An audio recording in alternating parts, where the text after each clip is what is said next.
Hey guys, what is up? It's me, Jackie M.A. Grenier, debut author of a cyberpunk mystery novel set to come out this fall because everything is hopefully going according to my evil plans. It's about this group of cyberpunk elementals still in training are pulled into a gang war. Today I wanted to talk about something that I've never thought of yet, but it's very imperative and it's very important. If you clicked on this video is going to get repetitive very quickly because I want to draw home the importance of continuing to practice reading and writing. I never read a heck of a lot until the last few years, and I've been really diving into my skills as a writer as well in the last decade. And it wasn't until I was reading much more frequently when my writing did actually start to improve a little bit by little bit. But because I also started to read and write together, that was when my writing itself did start to improve. Now, if you guys like any kind of like bookish stuff, reading and writing, like book reviews, how to write this and that type of content, hit the like and subscribe button and ring the little bell to be notified of when I upload. I upload every single Tuesday and I upload every other Thursday. And because book release is going to be coming soon, if everything continues to go to my evil plan, I am going to be doing a weekly vlog on my editing process, the progress that I've made on the first book, and the writing process that I'm doing on the second book. Because I am working on the climax of the second book, and the first book should be out this coming fall if everything continues to go well. Now, the reason why reading and writing together is very important is because the more you read, the more you will see how a good book is written, especially the punctuation, the descriptions, everything else that is in the genre that you do want to write about. Now, the reason why it's imperative to read books in your genre, the writing styles and like the descriptions and such like that can help inspire what you need to write in your genre. Say for example, you are writing romance, right? Contemporary romance, and like this B plots or like mystery or conspiracy or whatever, but that's not probably going to happen because, well, it's contemporary, right? Which is why I will probably never read contemporary, but that's not the point. Some people really like contemporary, so for those of you who are watching who like contemporary, I'm sorry, but I may never read those books. Do you see why? Say you're writing a contemporary romance book.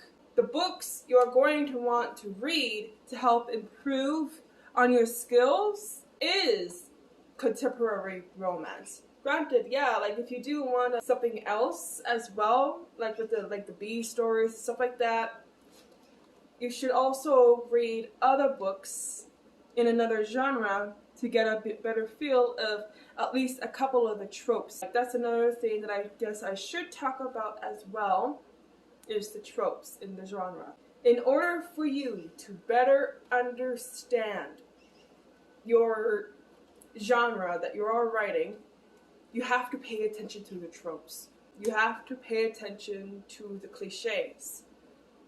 The reason why for the cliches is so that like you can write those parts differently so that they feel newer, right? And as for the tropes, you take that trope, you put it in a blender, and you could throw it in your reader's face as something new. Like that's the reason why tropes are very important, so that like you can learn the tropes as well. Here's a really good example for sci-fi romance, okay? Like obviously for sci-fi, the world building and with the other planetary life forms, there's going to be other species out there, right? There's also the romance there as well, sci-fi romance or whatever. If you are reading a sci-fi romance, you should look up the sci-fi world building aspects in other books. If you want to go with the tropes, I say, well, not just me, everyone else is saying this is not just my word. You want to look up romance tropes. Say you have a doctor, all right, a female doctor, and she's just like working on this guy and everything, and the trope is she falls in love with her patient, because that's a trope as well. Trope, you could like flip it on its head, and that patient can be another planetary life form. Like you put that trope in a blender and threw it in the reader's face as something new. Like, because it's sci-fi, you have much more to explore there, which I think is actually really cool. But I've always had a certain weakness for sci-fi. Same thing can be for sci-fi and mystery too. And like for sci-fi, you gotta like explore the world building tropes and everything, because with sci-fi, the world building, a lot of it is the same, but it's also very different depending on what part of the galaxy you are in, or if you're even in the same galaxy at all. Need a reference? Look at the Halo franchise. Literally what the game is called. I'm not sponsored by anybody. I'm not sponsored by Microsoft. I'm just stating a fact here. One of the tropes is you find a planet and you break containment protocols by not being safe, and then thanks to the containment breach protocols, the infection or the infestation spreads because the crew ignored the safety protocols, because damn. Now, no matter what genre that is in, it's always scary, but it's always particularly scary when it's in sci-fi, which the reason why I think this trope is so effective in sci-fi is because you're literally alone. Now, I know I'm talking about movies here, but it's literally the same thing. Like, especially in sci-fi books as well, in the Aurora Rising, the common sci-fi tropes that I thought was really cool. It's not that like they broke a safety protocol, something just happened. I don't want to spoil anything, but still. One of the movies that actually set this trope in motion, and I will always love the original franchise to my heart's content, is Alien. You guys probably saw it coming. Ripley's crew finds this planet. Now, but the crew, at first, didn't break containment protocols. They were very careful when they found the planet. They were very careful, and then this, like, one freaking idiot decided to go a little bit too close. Just a little bit too close. And then, boom, he has an egg in his chest. Because he was dumb. And then, guess what? Even though Ripley was screaming at them, like, not to come in and everything, like, telling them, like, hey, yo, look, no, sorry, we have to leave him, because she was just trying to be smart, they were let on anyway. And that was how the entire Alien Predator franchise was born. It's a legend that we'll all probably die on. But as much as I hate that one guy who decided to go a little bit too close, it started a super awesome, super effective trope that pisses off all of the viewers, all of the readers, and I can't get enough of it. Like, Halo did it well, Aurora Rising did it well, there's many other franchises that did it well. And I hope that trope never dies, because there's always somehow in some way a new spin on it. And that's the reason why you really, really, really gotta dive in and do your research when you are reading and writing. Because, like, what if, like, you take a trope, it's just bland. There are some universally tropes that you could use in your book as well. Like the found family trope. Everyone loves that trope, because it's the bread and butter. The anime series Inuyasha, like, it nailed it to a T.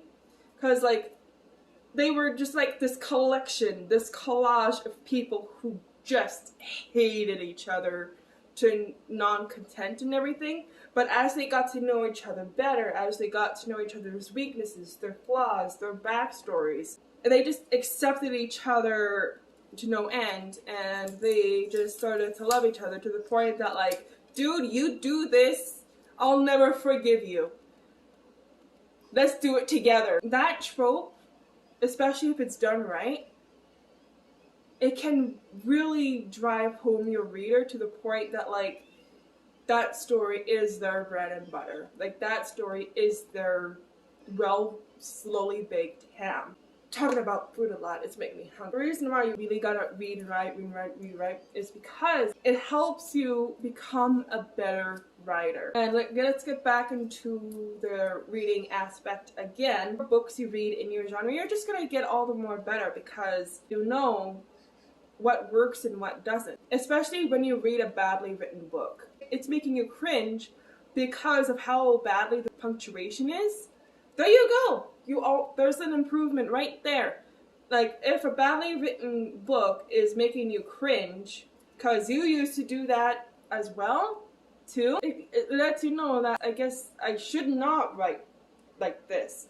I implore you to continue to read that book because it shows you how to not write. Like, there is one book that I've been trying to read for years. Years, mind you, years. Granted, yeah, the description's good. The characters are good. It's the info dumping that is killing me. And I'm reading it, so I know how to not write.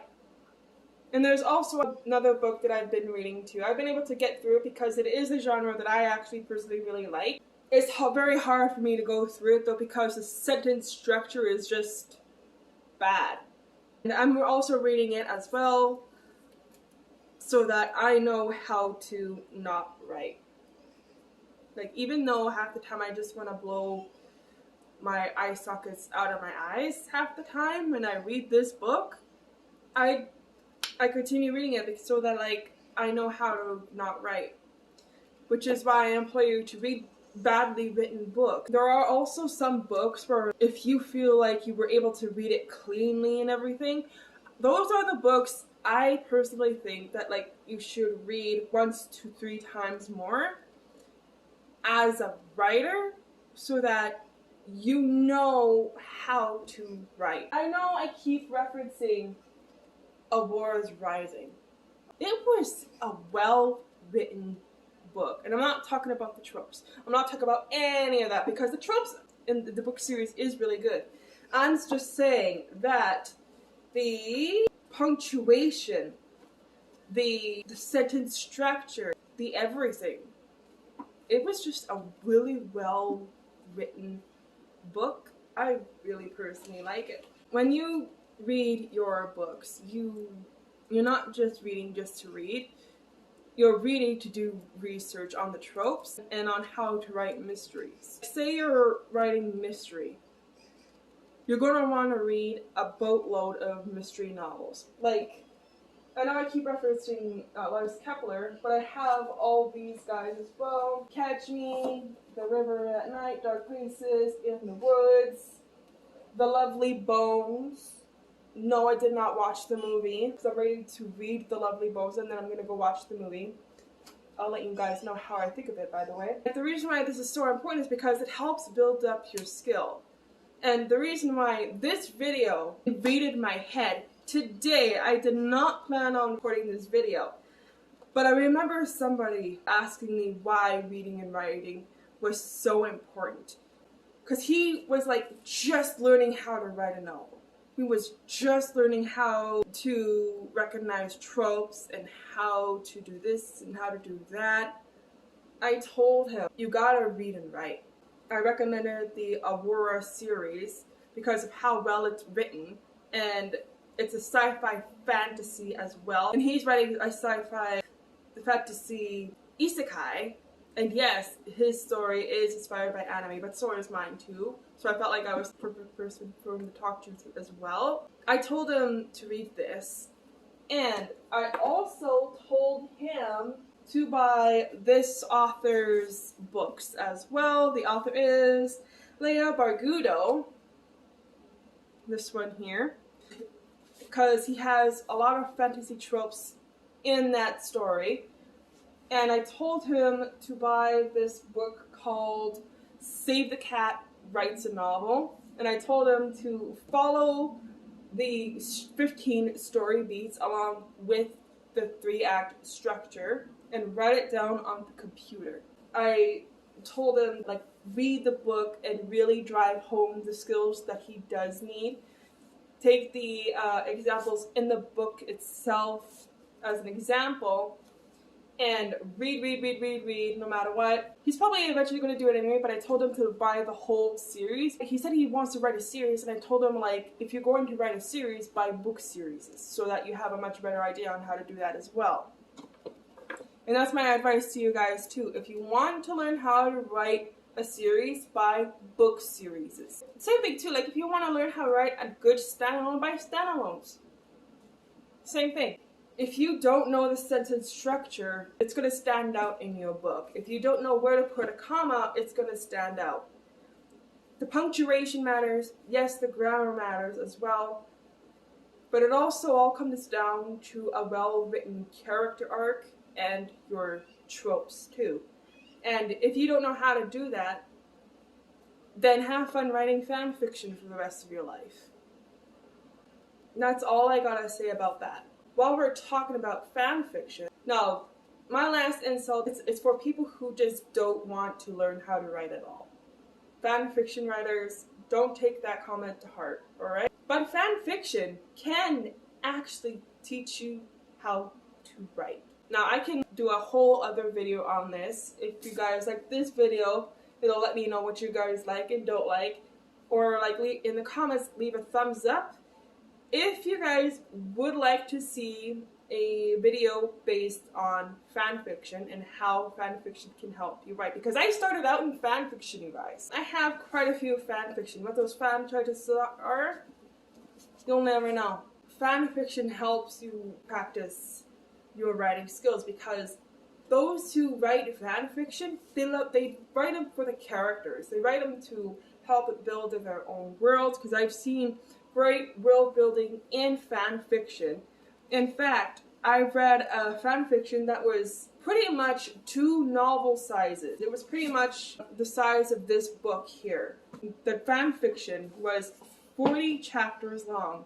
Took me a good couple months to read it, but I just fell in love with the character all over again, because I fell in love with the author because of her perception of the character.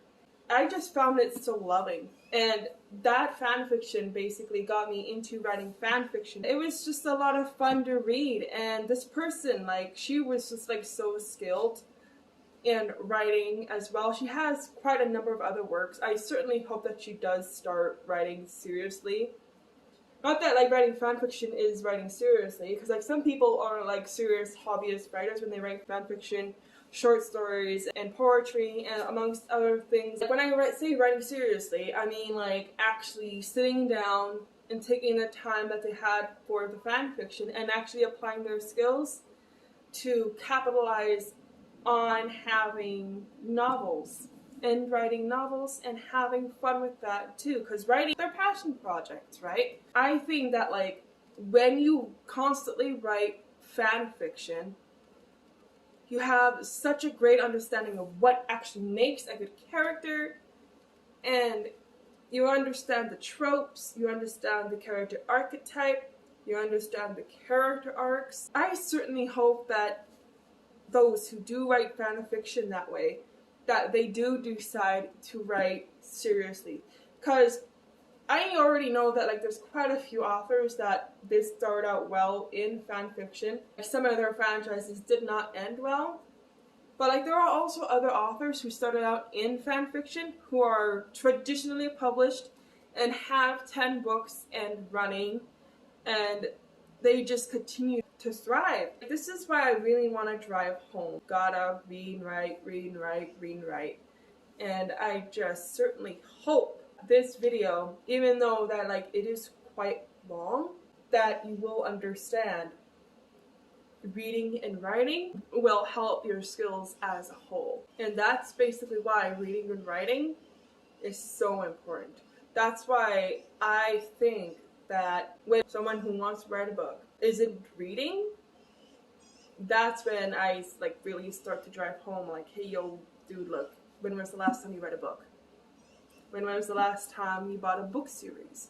When was the last time you bought a duology? When was the last time you did this? Did you write fanfiction before? So anyways, back to the guy who was asking me about why he had to read and write. I told him like, if you want to write seriously, dude, you gotta read. Don't stop reading and don't stop writing. And then he actually followed my advice. He bought this book, he bought this lady's other series, and he bought a couple other books. And then he also bought the Civic Cat Writes a Novel, and he did go through the 15 Beats.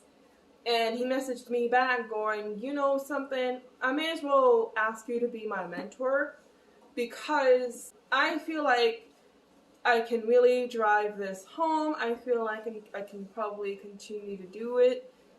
And I think that like after reading a bit more, I might be able to get back onto the writing bandwagon. And I told him like, dude, yeah, exactly. Cause like, don't stop reading, don't stop writing, don't stop practicing. Cause if you want to be taken seriously as a writer, if you want to be taken seriously as a future novelist, don't stop reading and writing. Don't stop. Whatever you do, just don't stop. Like, especially if you want to make this your life. He was just like, you know, I'm very thankful for you, and that I hope that we can continue to be friends. And I was like, of course, I'm here if you need me. That's my piece on the reading and writing. I know that like this is like a pretty long video, but it's been a while since like the last time that like I did it sitting down and actually talking to you guys, because all my videos the last couple of months I've noticed have been anywhere between 9 minutes and 15 minutes. I've never actually sat down and discussed something as important as reading and writing as an author, as a future writer, as a future novelist. And I miss these discussion videos. The last time I did a discussion video was probably quite a while back, and I like these discussion videos. Let me know down in the comments if you want more videos like this one. I love these discussion videos, just to like sit down and let you guys know exactly what's up. Hit the like and subscribe button if you guys like this video. Ring the little bell to be notified of when I upload. I upload every single Tuesday and every other Thursday. This is basically like one big piece of advice video, and I'm gonna drive it home again. Read and write, read and write, read and write, and just don't stop. You'll never regret it. You guys have yourselves a great day. Bye.